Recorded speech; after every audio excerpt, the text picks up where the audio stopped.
Hello everybody, in today's video we're going to be going over Winter Storm Nathaniel, which is going to be moving throughout parts of the northern plains through the Great Lakes into the Ohio Valley and then into the Northeast, and some areas in Iowa, Missouri, Kansas, and also parts of Nebraska there could be dealing with over 6 inches of snowfall. We're going to be discussing my updated snowfall forecast and what some of the models are now showing. We're going to go over also that severe weather risk for the southern plains from this system, because there could be a couple of severe weather events, including hail and potentially a possible weak tornado or two over Texas and Oklahoma. So here's what the current National Weather Service page is showing, and it is quite active. We'll go from west to east. We have some winter weather advisories in the purple scattered throughout the western United States. Throughout parts of the southwest, we have some winter storm warnings in that pink color, and then some winter storm watches in the blue. We also see some more winter storm warnings for southern Nebraska, northern Kansas, northernmost parts of Missouri, and southwestern parts of Iowa there. And then we have a thin area of winter weather advisories for parts of Kansas and into Missouri there. And then we have some more winter weather advisories through Wisconsin and Michigan. And then we also have some winter storm watches surrounding that region.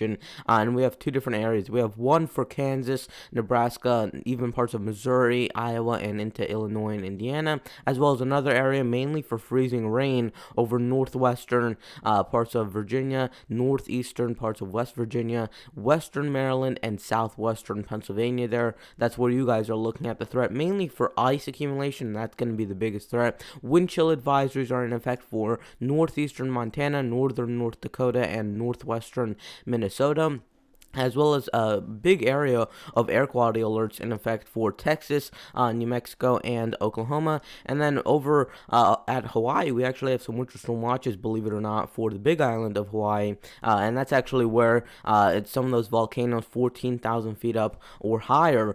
They actually see some snow from time to time, and they're actually going to see some snow from a system out there, which is going to actually be producing a little bit of rain and snow in some of those higher elevations for Hawaii. So here's what the current high-resolution European model is showing with this event. This would be right around when I'm recording this video. We do have some snow moving through parts of Michigan, Wisconsin, and into even Ohio, mainly lake effect driven, and it's very, very weak. But this is not your main system. This is a lead system that's going to be going out ahead of the system. The main energy is still back here further to the south and to the west. So this would be by today.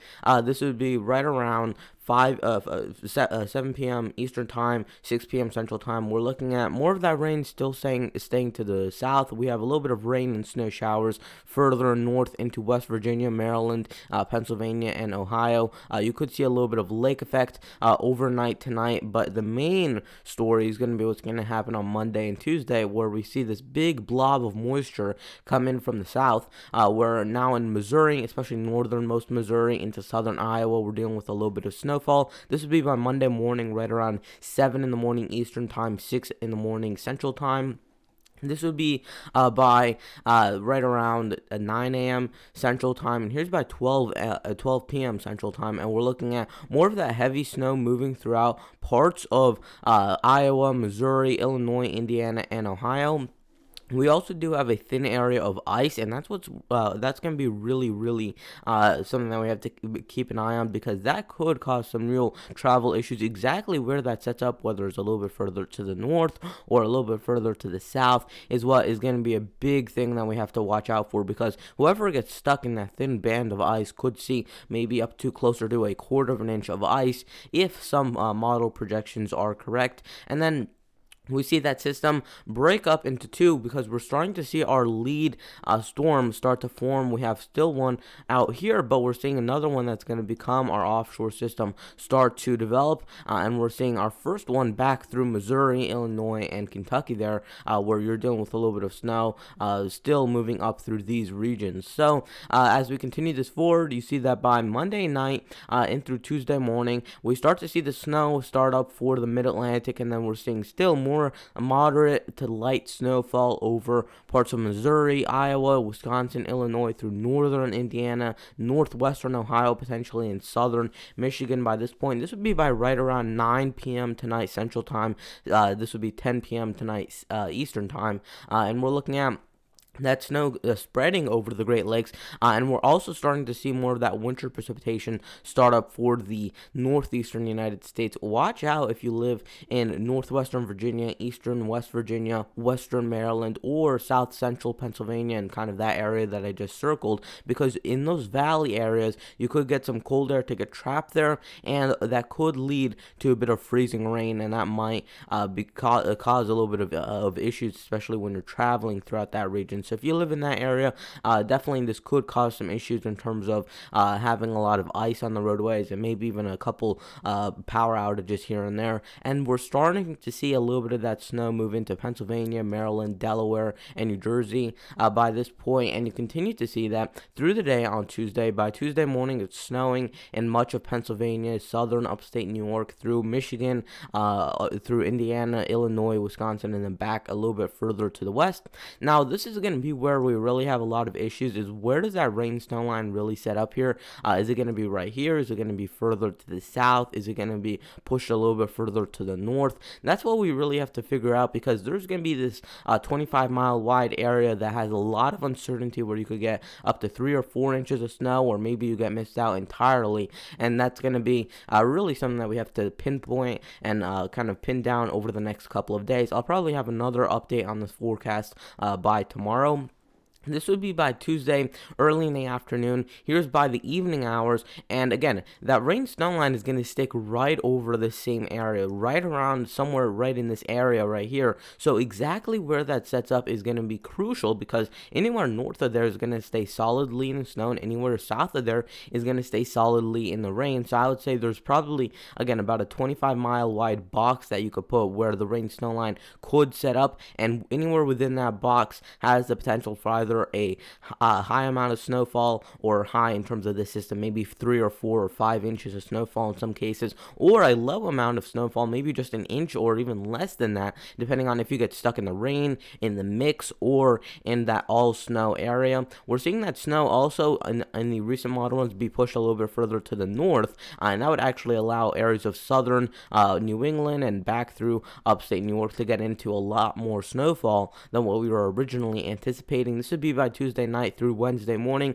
still snowing over a lot of those areas over the northeast, and then we see again that rain snow line, even when the storm disbands and then comes together again, is still over that same exact area. So again, wherever that sets up is going to be crucial in terms of who sees the most snowfall and who sees the heaviest snowfall, because that is going to be a thin, narrow area that could dictate whether you see 3 or 4 inches or maybe just half an inch of snowfall. So this would be by Wednesday early in the morning, and we're dealing with a little bit of light rain and snow moving throughout parts of New Jersey, Pennsylvania, New York, into Connecticut and Massachusetts, and then it's pretty much dying out as we get to Wednesday morning. Here's what some of the models are showing for their snowfall totals. This is not my forecast. This is what some of the models are showing, and we're going to roll through a couple of them, and then we'll give you my forecast. We do have a band of about 6+ inches that a lot of these models are showing for these areas, and I think these models are getting quite accurate in terms of where in the northern plains that heavy snowfall is going to be.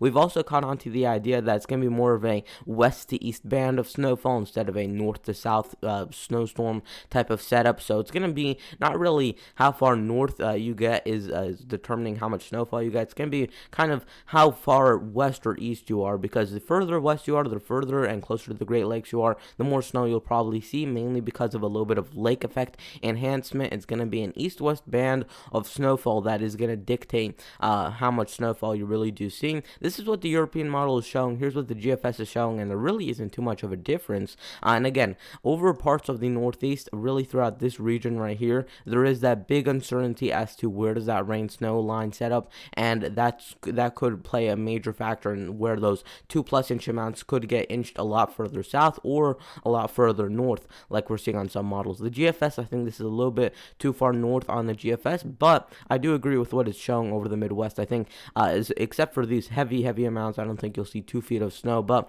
I generally agree with the placement of the GFS, and I think it has a generally decent handle on the system.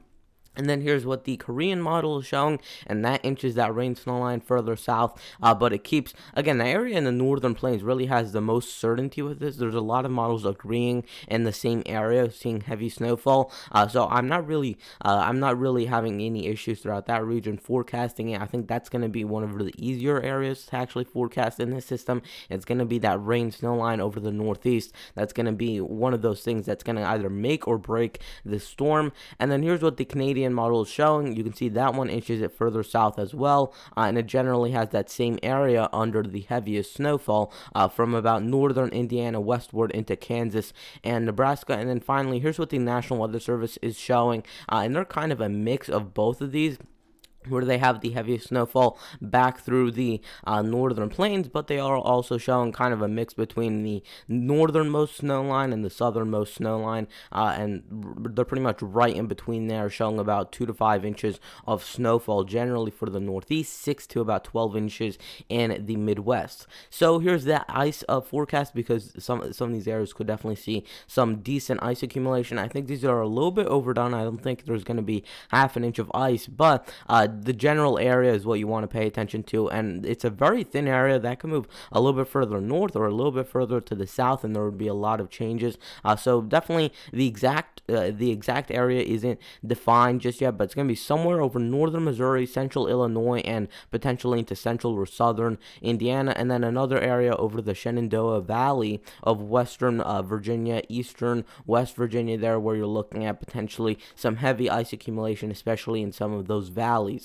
So here's the Storm Prediction Center's severe weather risk, because we do have a severe weather risk. We have a slight risk in place for northeastern Texas and southeastern Oklahoma, a 2% chance of tornadoes, 15% chance of damaging wind, and a 15% chance of hail over a similar area.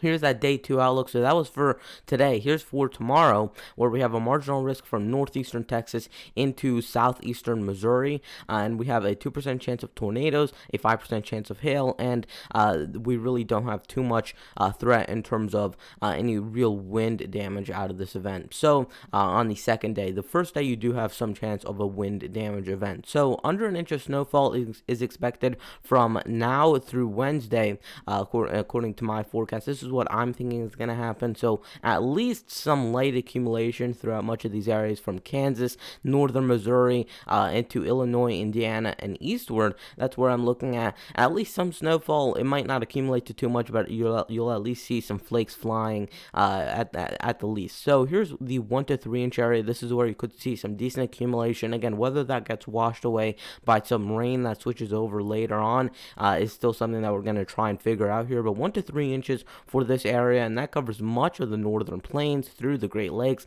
and back through the northeast. And then here's that 3 to 6 inch area, and that's going to be from northern Indiana and southwestern Michigan through much of northern Illinois, southern Wisconsin, Iowa, northern Missouri, northern Kansas, much of Nebraska, and back through Colorado there. And then another area for northern Pennsylvania, northwestern New Jersey, and southern New York there. Here's that 6 to 12 inch area, and that's where I think you'll see most likely over half a foot of snowfall, and I think there could even be a couple pockets that exceed 12 inches of snowfall, although they will be isolated. I don't think there'll be a widespread band of 12 plus inches, and that's anywhere in that pink area for northern Kansas, southeastern Nebraska, through southern Iowa, northwesternmost Illinois, and northernmost Missouri there. That's where I'm looking at potentially over 6 inches of snowfall, and that could actually be quite a decent snowfall from this system. And then we have another system later on in the week, which we'll actually talk about probably on Tuesday, that'll move through the southern states. And then exactly where it moves, does it move up the coast or does it move out to sea, is what we're really trying to figure out now. So we do have a couple upcoming systems, and even if you don't get a lot of snow from this one, there's definitely a few more chances just a couple days after this event finishes up. So that is going to wrap it up for today's video. Please consider liking the video, subscribing, and turning on notifications, and I'll see you guys in the next video. Goodbye.